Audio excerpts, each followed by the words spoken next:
It's been a while since I filmed. The last few weeks, I've just been in my head, honestly. I've been journaling, I've been meditating, I've been going to the gym, I've been juicing every single fruit and vegetable that you can find. I've just been preparing in every single way possible to turn 30. If you're watching this, I'm probably already 30. My birthday is December 9th. I really wanted to like honor all the ways that I've grown and the things that I've experienced in the last decade of my 20s.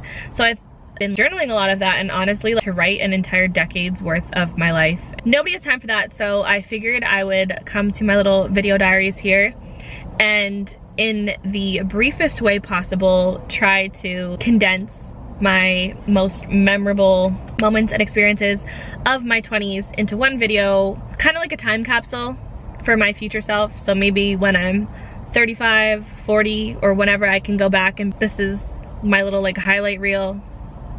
We're only here in this present moment right now. That is the only time we're gonna be here. So to start, on December 9th, 2014, I was single. I had just been accepted into a student exchange program through my university to go study abroad in Germany for 1 semester of my education.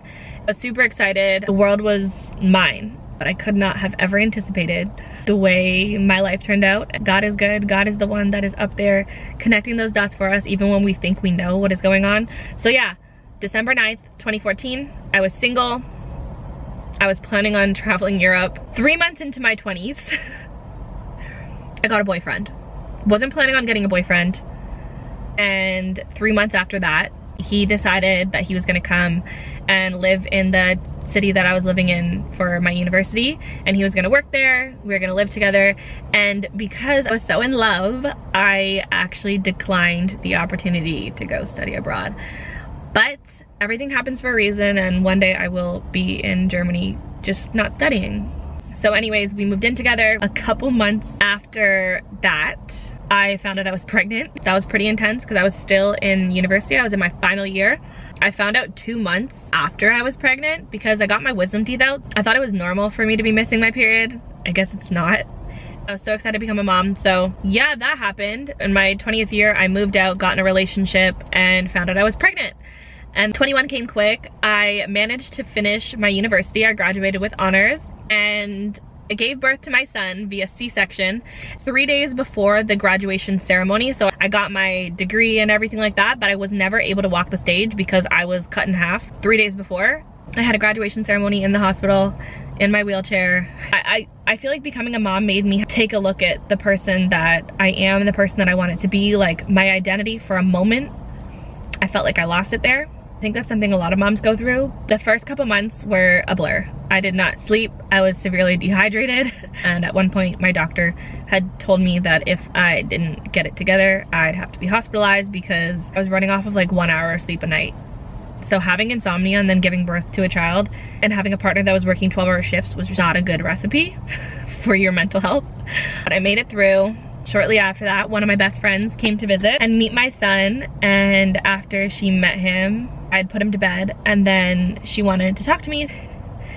And she told me that just found out she was diagnosed with a pretty progressive form of cancer, and she's a year younger than me. My value of time and energy and showing up for people changed significantly. On one end, I felt like there were a lot of people that were what I assumed to be constants in my life that just slowly disappeared, because when you become a mom at 21, you can't really like do the things you used to do all the time. Eventually those friendships based on convenience naturally just fade, whereas in other areas they grow really, really, really strong.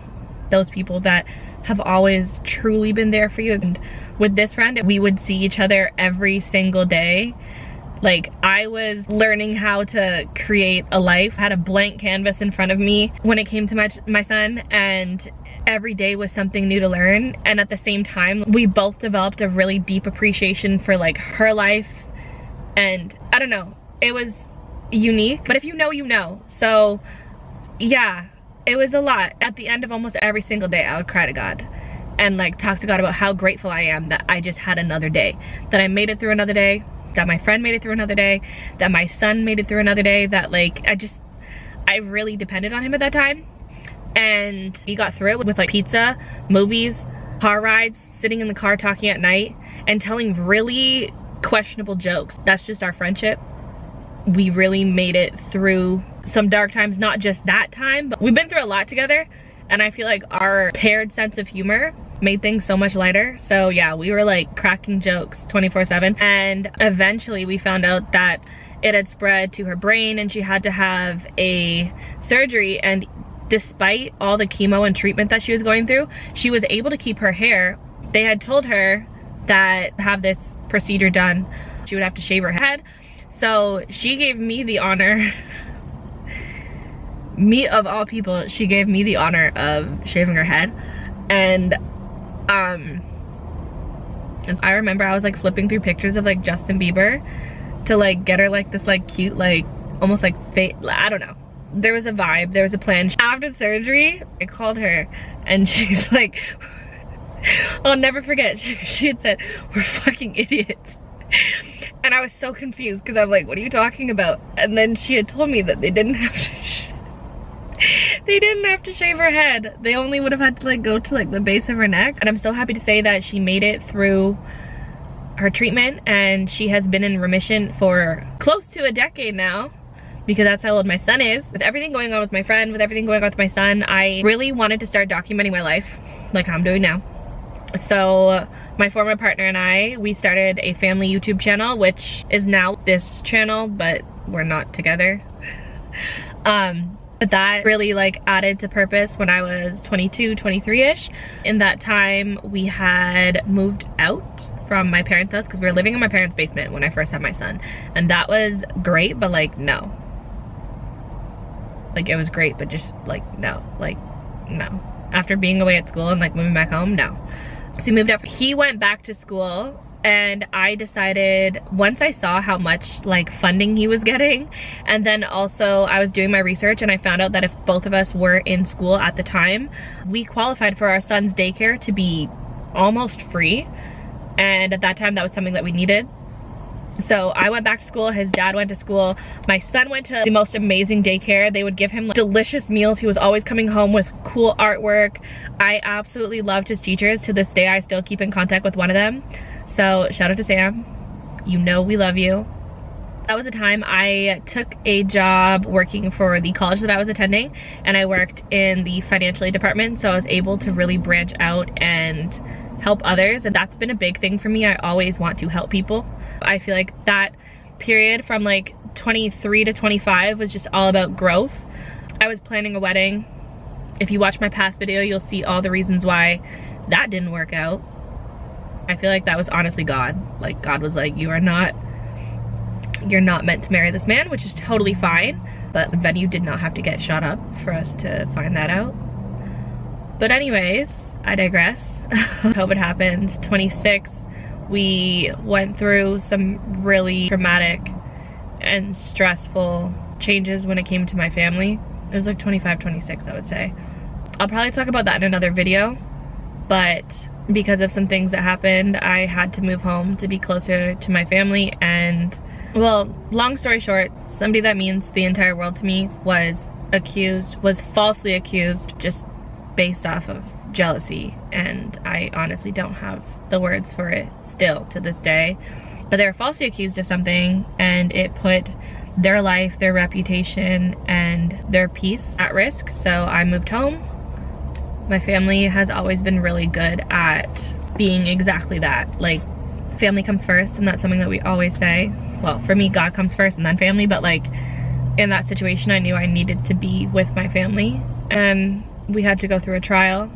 Once again, I had to pray. I would always pray, but at that time, I really had to depend on God because it was not in my hands. I remember just constantly being like, I pray that you reveal the truth. There was just so many variables that I didn't have control over. And in this situation, I gave it all to God. In these situations, it's one of those things where you don't have a choice. God knows, God sees, and God is the only way out of certain situations.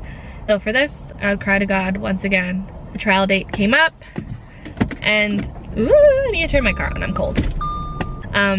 But the day of the trial came, and God was definitely present in that courtroom. God was definitely there, because every single lie was caught.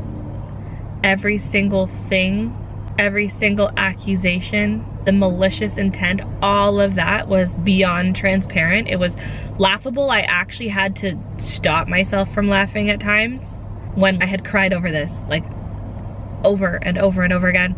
When it came to their motive of making these accusations, when it came to acknowledging that they were completely false, when it came to the conspiracy that went into it, all of that, the judge in his ruling described these two people that wanted to paint themselves as victims as sinister. So in that situation, I truly believe justice was handled, but that took a toll on my life for sure. A little while after that, we were all dealing with the aftershock of it. Like how I mentioned in one of my previous videos, I thought life was on the up. My former partner and I had invested into a crypto coin. We had made over $250,000 and that crashed, and I was like, Jesus, take the wheel. Literally, honestly, I handled that with grace. I don't feel like it's possible for me to attach to money, and I think that's just because of the other experiences I've been through, not even just in this decade, but times prior to that. But I trust God, and if it wasn't meant for him, it wasn't meant for me. God had shown me in so many ways that he was working in my life, in the lives of those that I love. God showed me before that. Things declined with my former partner. It got to a point where I was dealing with abuse on a daily basis. And for my son, I thought, and mind you, he was never, like, he wasn't present for it, but I just thought I could just take it. I was so used to handling things. So my way of handling it was just like tolerating it, becoming non-reactive, praying about it. But it got to a point where I knew it wasn't something I could save him from, because it was very clear that it was just pain being projected onto me. But I knew that I had to walk away from it for myself and for my son. I was at 27. I decided to walk away from that relationship, and in doing so, I was stuck with negative $300 to my name, my lease, 2 cars, student debt, all kinds of stuff. I had nothing. I had nothing. There were so many moments in my 20s where I could have crumbled. God is good, and God has shown me time and time again. There were many situations, these were just like the bigger ones, but there are many situations in those times that God showed himself, and I knew that I was gonna be okay. I knew that we were gonna be okay. At the time, one of my son's favorite songs was All Right by Kendrick Lamar. And he'd always be like, if God's got us, then we're gonna be all right. And he would like scream it. That was like his thing. That was his anthem. We made it through. My car crashed, got a new car. I have never gone without my bills being paid, my child being fed. God is so good. When I was 28, I found my church. I got to see some amazing concerts. I got to really pour back into myself. The things that made me happy that I was doing even before my 20s. Me and my son did pottery classes together. We got to see some Broadway plays. Like, God is so good, because when all you need is just enough, he will show up and like really make it all come together. And yeah, 2023 was a big year for me. Things changed. And this year, my 29th year, all I have to say is I'm very proud of myself. I don't have control over everything. I never have, and I never will. And I think that's what my 20s were about. Understanding when to release things, when to let go of things, when to hand things over to God, to be mindful of the fruits that he is putting within me and handling them with care, not allowing things to spoil, not allowing blessings to spoil, and taking every day as an opportunity to just be grateful. That's why those things happen. The worst of the worst, things that you never think you're gonna get through. God made sure that I had been exposed to so many things for a reason. I saw the intention behind it all, and it was good. So now, 2024, I was working a great job. My contract ended. and I'm looking for new opportunities, which I took also as an opportunity to really pour in myself, travel and read and keep an eye out for anything that really spoke to me, but I'm still looking for something that fits. I started a single mom support group because that is something that I needed so badly. That 27-year-old version of myself needed it so bad. I didn't know anybody that had been through what I was going through. Not just the abuse, but everything that comes with letting go of a relationship that is not healthy for you. There is so much. I host that, no charge, at my house. And I have one coming up this week. But yeah, I trust and I know that this next chapter, chapter 30, is gonna be full of opportunity, full of love.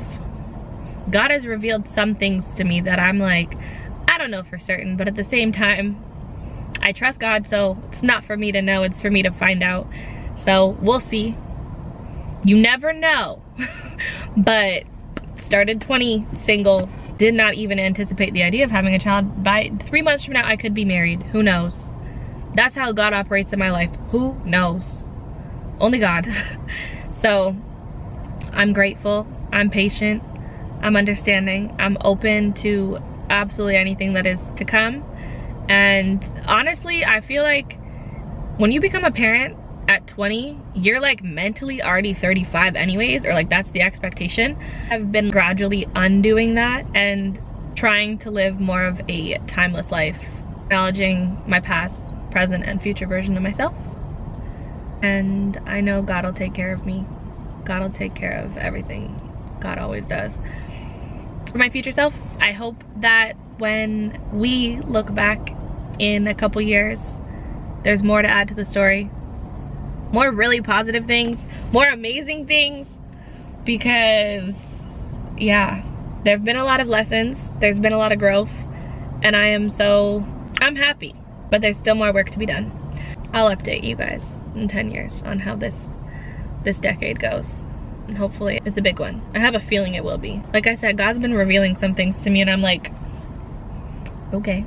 For my 30th birthday, I've already done some of the celebrating, but every birthday since my 28th, I try to just like let go. My big theme is letting go and starting fresh, and also carrying the good. A tradition that I have is I go to a rage room. One day I would absolutely love to open a rage room.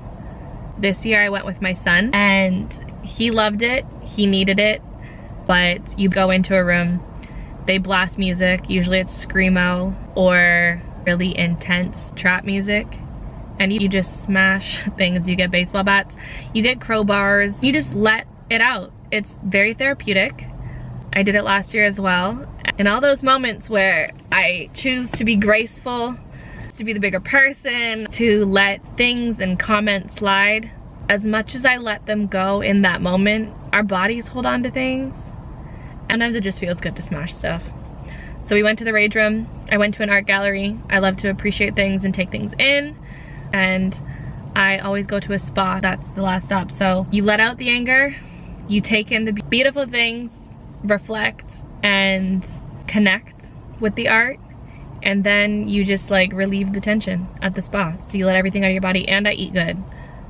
I also got a haircut. I got the dead ends cut off my hair. I get rid of it all. I go to church, rage room, church, spa, art gallery, lots of food. That is my recipe for being a very happy, light-filled human being. Sometimes I can't wait the whole year for it. Sometimes I have to find ways to do that, but yeah, my dead ends are gone, literally and metaphorically. I feel lighter already, and I have a strong feeling there's a lot that's gonna change. Not even this decade, but this year alone. There's a lot of positive things and a lot more beauty and excitement that are gonna come into my life.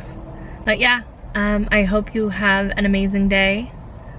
I love you as always, and yeah, that's it. Wish me luck. Bye.